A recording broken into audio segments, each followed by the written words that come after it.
के जलाली और बाबरकत नाम में अब सब पर खुदा की सलामती हो। शुक्रगुजारते हैं क़यामत के दूसरे द्वार में हम शरीक हुए और अपनी उम्मीदों के तर्जमान रब्बना यस्सुल मसीह पर ईमान की कलीद का ज़हार दुआ परस्तश और ईमान के ज़रिए करते हैं, क्योंकि जब तक ज़िंदगी है तब तक मसीह हमारी ज़िंदगियों में जिंदा है। आज की तलावत बामुताबिक पौलुस रसूल का खत कुलसियों की कलीसिया के नाम और उसका 2 बाब और उसकी 6ठी और 7वीं आयत आपने सुनी बेटी मिशेल यूनुस की ज़बान। आइए एक दफ़ा फिर इसी आयत मुबारका को हम पढ़ते हैं और इससे जो सबक, जो तदरीस, जो इल्म, जो हमारे ईमान का हिस्सा है उसको समझे। 6ठी और 7वीं आयत में लिखा, बस जिस तरह तुमने मसीह यीशु खुदावन को कबूल किया है उसी तरह उसमें चलते रहो और उसमें जड़ पकड़ते और तामीर होते जाओ, और जिस तरह तुमने तालीम पाई उसी तरह ईमान में मजबूत और खूब शुक्रगुजारी किया करो। खुदा उनके पाक कलाम के पढ़े और सुने जाने पर उसकी बरकत अब से लेकर हमेशा तक ठहरी रहे। आमीन। आइए मेरे साथ एक और मरकस की अंजील और उसका 13 बाब और उसकी 33 आयत को पढ़ते हैं। मरकस की अंजील और उसका चैप्टर नंबर 13 वर्स नंबर 33।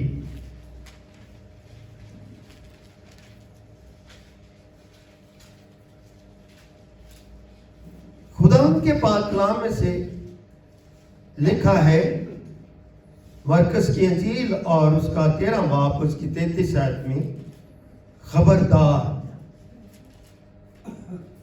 जागते और दुआ करते रहो, क्योंकि तुम नहीं जानते कि वो वक्त कब आएगा। ये उस आदमी का सा हाल है जो परदेश गया हुआ है और उसने घर से रुखसत होते वक्त अपने नौकरों को इख्तियार दिया, यानी हर एक को उसका काम बता दिया और दरबान को हुक्म दिया कि जागता रहे। खुदा उनके पाक कलाम को पढ़े और सुने जाने पर उसकी बरकत अब से लेकर हमेशा तक ठहरी है। 2 आयतें हमने पढ़ी, एक पौलुस रसूल का खत कुलसियों की कलीसिया के नाम और दूसरी आयत हमने पढ़ी मरकस की अंजील में से। दोनों अनाजील के दोनों तलावतें जो हमने की हैं उसके अंदर हमारे लिए जो पैगाम है वो हमारी खिदमत और हमारे ईमान का हिस्सा है। इस हिस्से का जो दूसरे इतवार यानी कि मोहब्बत का इतवार, दूसरी आमद का जो द्वार है ये मोहब्बत का द्वार है, और कैथोलिक कलीसिया इसको पर्पल कैंडल्स होती हैं उससे रोशन करती है। देखो तो 2 पर्पल कैंडल्स यहां पर नजर आ रही है मगर जल नहीं रही। खुदा ने जिंदगी के बहुत सारे हसीन रंग हमें दिए, मगर उसमें से जो अफजल रंग है वो यीशु के खून है। ये उम्मीद के दिन है, तैयारी के दिन है, खुशी और शादमानी के दिन है। मौसम और दिन जो है, जो खुदा ने जमीन पर हम ईमानदारों को जो बख्शे हैं, वक्त बा वक्त हमारे ईमान को भी उजागर करते हैं। हमें सुस्त कवारियों की तरह सुस्त नहीं हो। अगर हम उन कवारियों में देखे कि 10 कवारियां और 5 के पास उन्होंने तेल रखा था, महफूज रखा था कि हो सकता है दूल्हा लेट हो जाए, ताकि हमारी शम्में क्या रहे, जलती। और 5 कवारियां सुर थी, वो तालीम से, इल्म से नावाकिफ थी। इसके अंदर उनको नींद ने गलबा ले, और ना उन्होंने अपने कुपियों में तेल भी नहीं भरा, क्योंकि वो तैयार नहीं थे। क़यामत हमें इस तरह तैयार करती है कि दूल्हा हमारी जिंदगी में आ गया।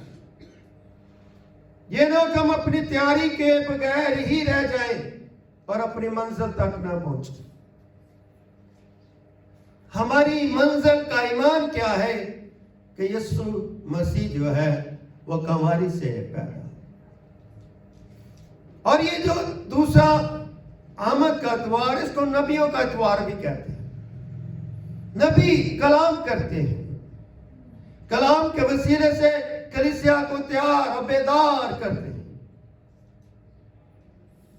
और सबसे बड़ा पैगाम जो यशायाह नबी के वसीले हम तक पहुंचा, वो तैयारी का पैगाम, खुशी का पैगाम, नजात का पैगाम, मगसी का पैगाम, उम्मीद का पैगाम, रोशनी का पैगाम, सलामती का पैगाम क्या था 7:14 में कि देखो कंवारी हम,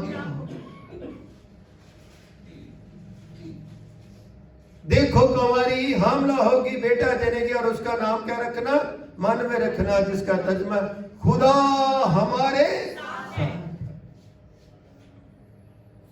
अब और मैं इस बशारत के बाद दुनिया के अंदर एक नई उम्मीद का चर्चा होने लगा कि नबी ने ये क्या बात कर दी है, ये कैसा पैगाम हमें सुना रहा है। इंसान होते हुए ये मुमकिन नहीं है, मगर अज़रूह खुदा मुमकिन है। क्योंकि अगर खुदा आदम को मिट्टी से पैदा कर सकता है तो वो कंवारी से कलमे को भी जिस्म दे सकता है। गीत का मेरे दिल का खजाना यीशु है, प्यार मोहब्बत बांटने आया है। ये जो मंजिल है, ये मेरे दिल का, मेरी रूह का, मेरे बदन का, मेरे ईमान का खजाना है। क्योंकि ये जो खजाना है ये सोने चांदी और ज़ेवरात का खजाना नहीं है,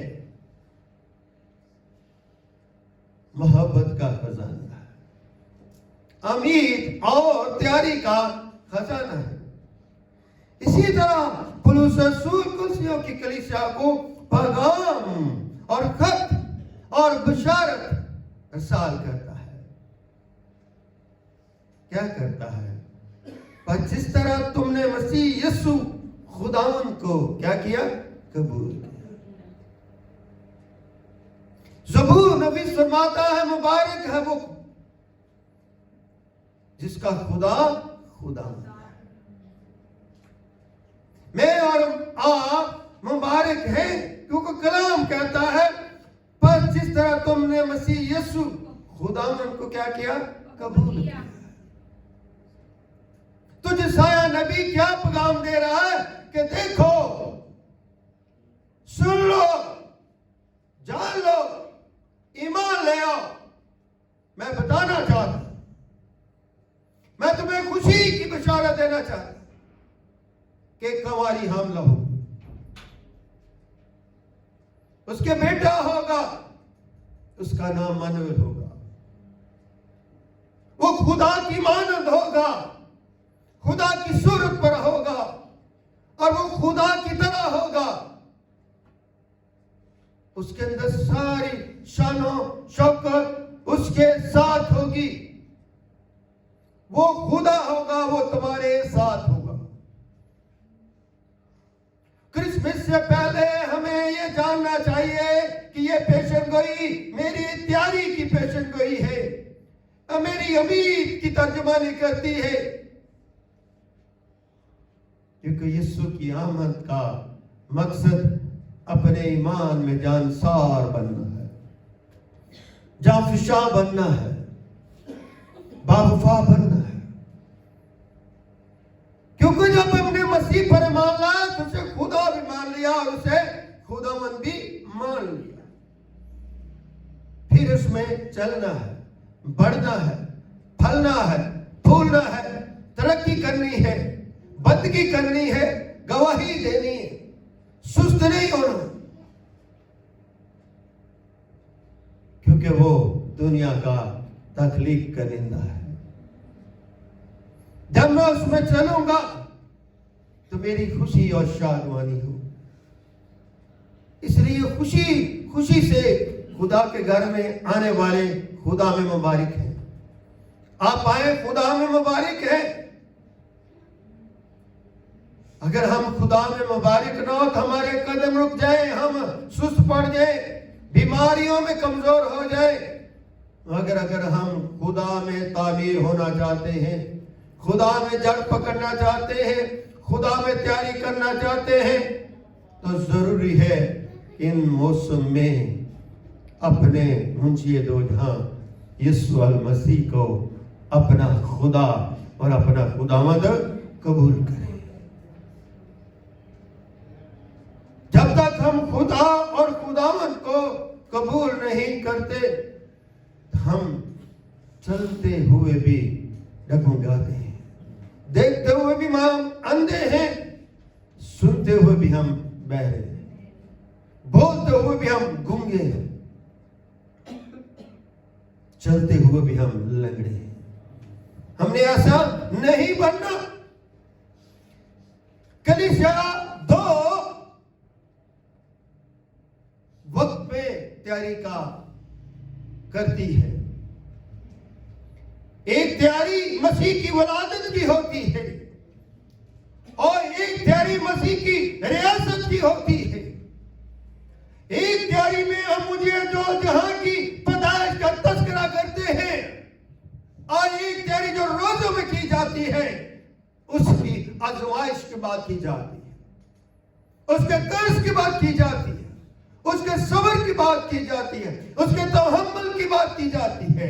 और एक तैयारी में हम खुशी के साथ तामीर में, जड़ पकड़ने में, शादमानी में, नजात में, खुशियों की बात करते हैं, चलने की बात की जाती है, गडरियों की बात की जाती है, सटारी की बात की जाती है, मजूसियों की बात की जाती है।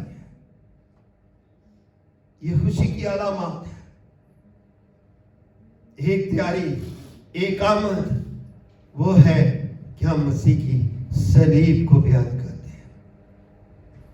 क्योंकि सलीब और पैदाइश जो है जिंदगी की खुशी है, पैदाइश भी खुशी है, सलीब भी खुशी है। पैदाइश में हम खुदा की ममूरी को हासिल करते हैं और सलीब पर उसकी नजात की बात करते हैं।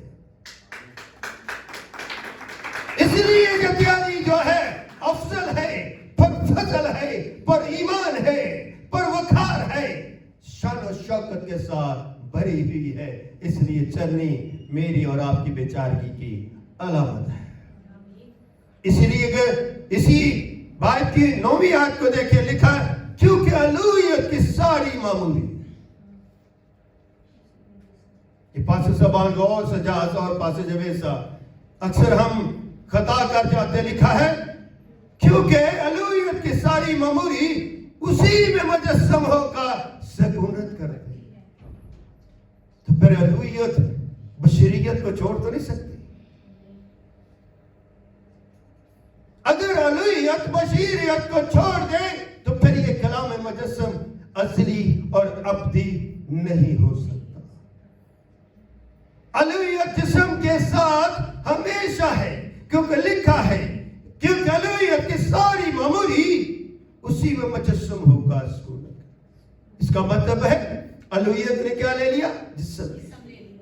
जिस्म ने अलूहियत को नहीं लिया, बल्कि अलूहियत ने अपनी मामूली के साथ, अपने जलाल के साथ, क्या जलाल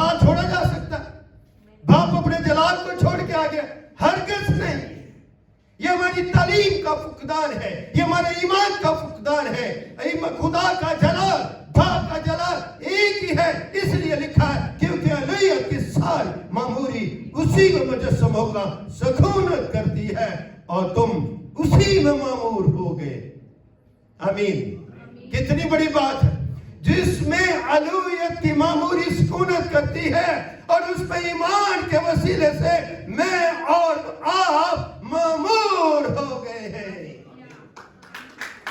मामूरी ईमान का हिस्सा है, कलमे के वसीले से है, यीशु के वसीले से है, ईमान के मानवे के वसीले से है। इसलिए बाप और बेटे का जलाल एक ही है। बाप का मकसद कलीसिया को बेदार, तैयार, मजबूत, लश्कर की मानद, सूबे की मानद बनाना है। बेटे का मकसद भी यही है कि हम खुदा और बाप और रूह कुदस में यकदिल रहे। हमने अपनी अपनी जिंदगियों में अपने अपने अच्छी चीजों में खुश रहना चाहते हैं। आगे लिखा ममूर हो गए हो जो सारी हुकूमत और अख्तियार का सर है। किसका अख्तियार है, किसकी हुकूमत है? बेटे की है, क्योंकि वो खुदा के दाने हाथ बैठा है, वो अख्तियार का मालिक है। इसलिए ज़बूर 24 में क्या फरमाता? रब खुदावंद बादशाह है, वो जलादा बादशाह है। एक ही बादशाह है जो जलाल का बादशाह है, हुकूमत का बादशाह है, रूह का बादशाह है, ईमान का बादशाह है। जब रूह की बात करते तो खुदा बाप की जात की बात करते कि उसकी रूह, उसकी जात के अंदर क्या तीनों अकनूम इकट्ठे हैं, अकनूम की कसरत है। तो फिर हम क्यों सुनते रहते हैं कि उसने छोड़ दिया? खुदा अगर खुदावंद है तो वो छोड़ा नहीं जा सकता। ना वो सलीब पर छोड़ा जा गया, ना वो जमीन में जब कब्र में था तब छोड़ा गया। वो मरकर जिंदा हुआ। जिंदा वही होता है जो खुदा भी है और मेरा खुदा। मसीह की पैदाइश के मौका पर ये अयाम हमारे ईमान की सरफराजी है। इस सरफराजी को अपनी जिंदगियों से दूर ना होने दें, बल्कि इस सरफराजी को खुशियों के साथ, ईमान के साथ कबूल करें। अपने घर में दुआ करें, माँ अपने घरों में क्रिसमस ट्री सजाकर खुश न हुआ करें। इस क्रिसमस की हरियाली को देखें, क्रिसमस ट्री के ऊपर सजे हुए इंतवाज को देखें, ताकि हम हाजतमंदों, मस्कीनों को, जरूरतमंदों की मदद कर सकें। मसीह चाहता है कि हम एक दूसरे की क्या करें? यीशु ने फरमाया, मैं भूखा था तूने मुझे खाना नहीं खिलाया, मैं प्यासा था तुमने मुझे पानी नहीं खिलाया। यीशु की भूख और प्यास उसकी कलीसिया है।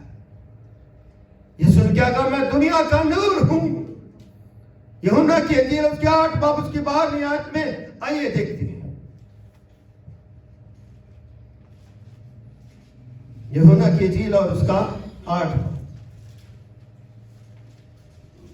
यीशु मुखातब होकर क्या कहता है? 8 बाब उसकी 12वीं आयत में लिखा है, यीशु ने फिर उनसे मुखातब होकर कहा, किनसे? लोगों से। दुनिया का नूर मैं हूं, जो मेरी पैरवी करेगा वो अंधेरे में ना चलेगा बल्कि जिंदगी का नूर पाएगा। कितनी बड़ी बात! दुखों के दिन, मुसीबतों के दिन अब गुजर चुके हैं। जैसे ही कलमे ने जिस्म लिया, दुख दूर होने शुरू। अब दुखों के दिन नहीं है, बल्कि नूर के दिन है। नूर खुद कलमा बनकर, खुद इंसान बनकर इंसानियत की नुमाइंदगी करता है और वो खुदा को जाहिर करता है, अपने बाप की मर्जी को पूरा करता है। इसलिए वो मुखातब है आज भी मुझसे, कलीसिया से, खुदाम से, परस्तारों से मुखातब होकर क्या कहता है? दुनिया का नूर I am the lord of the world. मैं दुनिया का क्या हूं? नूर हूं। मेरी पैरवी करेगा, यानी कि जो मेरे साथ चलेगा, मेरे हुक्मों को मानेगा, मुझ पर ईमान लाएगा, मेरी तैयारी के लिए तैयार होगा, मैं उसकी जिंदगी से अंधेर नगरी को क्या कर दूंगा? दूर कर दूंगा। अब फैसला आपके हाथ में। क्या एक हाथ में, आपके हाथ में एक तरफ जिंदगी की शम्मा है और एक तरफ तारीकी की शम्मा है। क्या आप तारीकी की शम्मा को जलाना चाहते हैं या नूर की शम्मा को जलाना चाहते हैं? एक तरफ नजात हिंदा है और एक तरफ दुख देने वाला है। तो इसलिए दुनिया किधर जाएगी? उस नजात हिंदा की, जो उसे देखती है, परखती है, जानती है, समझती है, कबूल करती है, जिन्होंने तैयारी कर रखी है, वो पैरोकार है उसके। तो कलीसिया क्या है? पैरोकार है। The congregation is the rock of truth. इसलिए आप जो है कि चट्टान, किसकी? बादशाह की। इसलिए कलीसिया के रॉक ऑफ किंग। इसलिए मेरे लिए बड़ी खुशी की बात है कि मैं खुदा में चलूं। खुदा मेरी आंखों से उन पर्दों को हटा दिया है जो मुझे अंधेरे की तरफ भेजते हैं। अब मैं नूर का फरजाद बन गया हूं। ये आमद की तैयारी की तरफ क्या है? मैं बढ़ चुका हूं ताकि मैं जिंदगी का नूर पा सकूं। नूर दुनिया में आया ताकि ऐसे कबूल करके अब जिंदगी के नूर को हासिल कर। जब वो आपकी जिंदगी में दाखिल हो जाता है, अब जिंदगी के नूर के साथ मुलव्वस हो जाते हैं कि नूर जुदा नहीं होता। नूर एक दफा मिल गया, हमेशा आपके साथ रहेगा। वो आपको डायरेक्शन देता है। नूर मोहब्बत करता, मैं जाता हूं तुम्हारे लिए मददगार भेजता हूं। नूर ने अपना बाप से कहता, मैं बाप से दरखास्त कर। उसने रूह कुद्दुस भेजा जो मोहब्बत का कानून है। क्या है? मोहब्बत का कानून। तो दूसरी आमद क्या है? आमद का दूसरा द्वार क्या है? मोहब्बत का। यूहन्ना 3:16 में खूबसूरत लिखता है, ये मोहब्बत की पहचान है। मोहब्बत का ठाठे मारता समुंदर की तरह हमें याद करता है कि खुदा ने दुनिया से ऐसी मोहब्बत रखी कि उसने अपना क्या कर दिया? अकलौता बेटा बख्श दिया, ताकि जो कोई इस पर ईमान लाए हलाक न बल्कि क्या करे? हमेशा की जिंदगी पाए। तो हम हमेशा की जिंदगी की तैयारी की तरफ है, क्योंकि खुदा दुनिया से मोहब्बत रखता अपने बेटे के वसीले से। कितने हमारी खुश नसीबी है कि हमारे पास बेटा भी है, हमारे पास जिंदगी भी है, हमारे पास मोहब्बत भी है और हम बख्शनहार पर ईमान लाकर हमेशा की जिंदगी पा चुके। ये हमेशा की जिंदगी मुफ्त नहीं मिलती। इस हमेशा की जिंदगी के लिए कलमा सलीब पर चढ़ गया।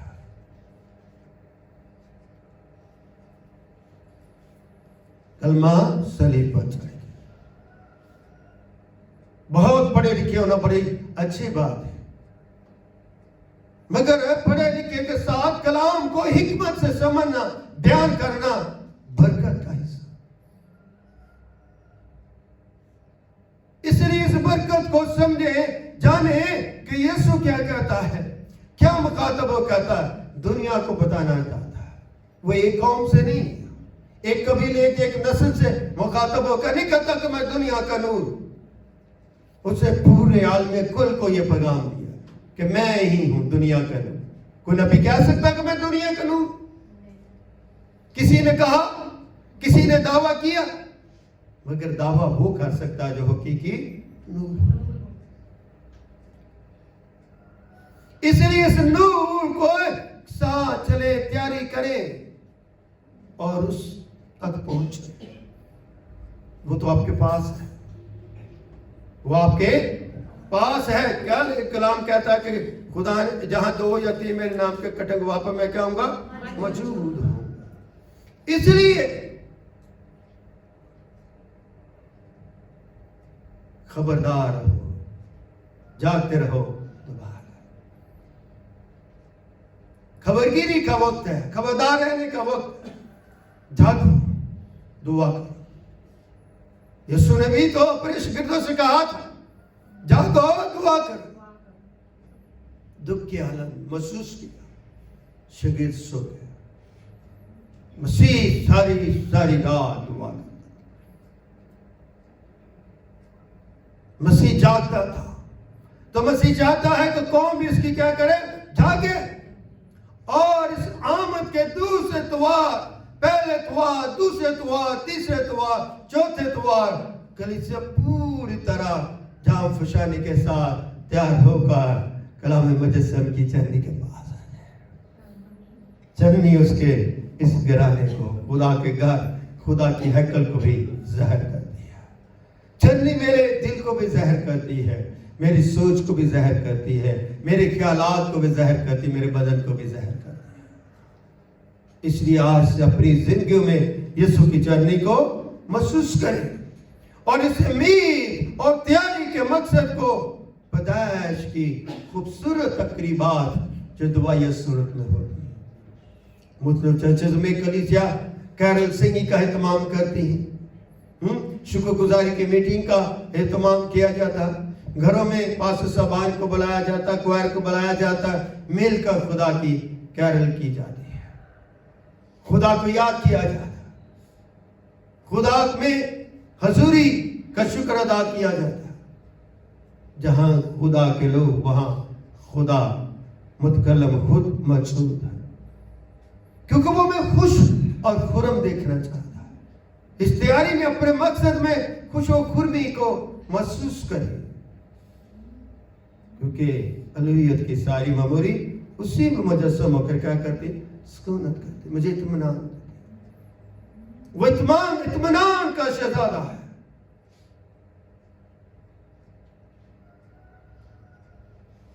मैंने गीत 2 दिन 4 दिन पहले, दुखों की रातें बीत गई हैं, नूर का हुआ सवेरा है, जीवन बदला बदला है, पैदा हुआ मसीहा। मैंने जब अपनी जिंदगी में देखा, मैंने अपनी जिंदगी के 22-24 साल जब मैंने पीछे देखा, तो मैंने कहा मेरी जिंदगी के अंदर अंधेरा था, मैं दुखों में था, मैं लाचारी में था, मैं नामीदी में था, मेरे पास कोई तैयारी का वक्त नहीं था। तो मसीह तूने मुझे कबूल करने का मौका दिया। मेरे दुखों के दिन बीत गए हैं, अब मेरी जिंदगी में नूर का उजाला हुआ, नूर मेरी जिंदगी में चमक आया है।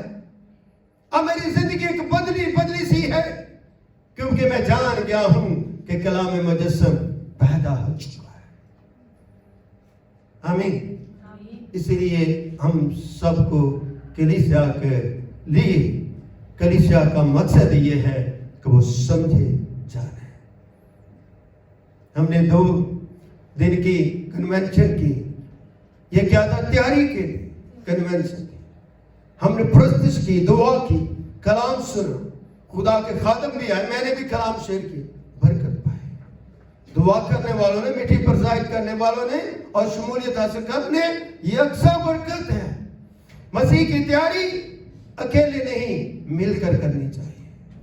जब हम मिलकर मसीह के लिए तैयार हो जाते हैं तो वक्त बार वक्त जो है जमीन पर उसके नाम को हम क्या देते हैं? जलाल। आमीन। इसलिए ये जलाल के दिनों में जलाल के बादशाह को महसूस करें और खुदा की शुक्रगुजारी किया करें। आमीन। ताकि हम जब मौका मिले, जिस तरह अंबिया ने कौमों से, कबीलों से, नस्लों से कलाम किया, आज के दिन हम खुदा के शागिर्द हैं। तो ये मिलकर अपने खुदा के लिए वो किरदार अदा करें जो पहले नबियों ने किरदार अदा किया। तो उसी के लिए सुने शागिर्दों को कमांडमेंट दिया, बस तुम जाओ, गैर कौमों को क्या बनाओ? शागिर्द बनाओ। उनको खुदा बाप, बेटी और रुल कुद्दस के नाम से कह दो, बपतिस्मा और उनको क्या दो? तालीम दो, मैं आखिर तक तुम्हारे साथ हूँ। खुदावन आज दूसरे आमद की त्योहार के मौके पर खुदा आप सबको बड़ी बरकत दे।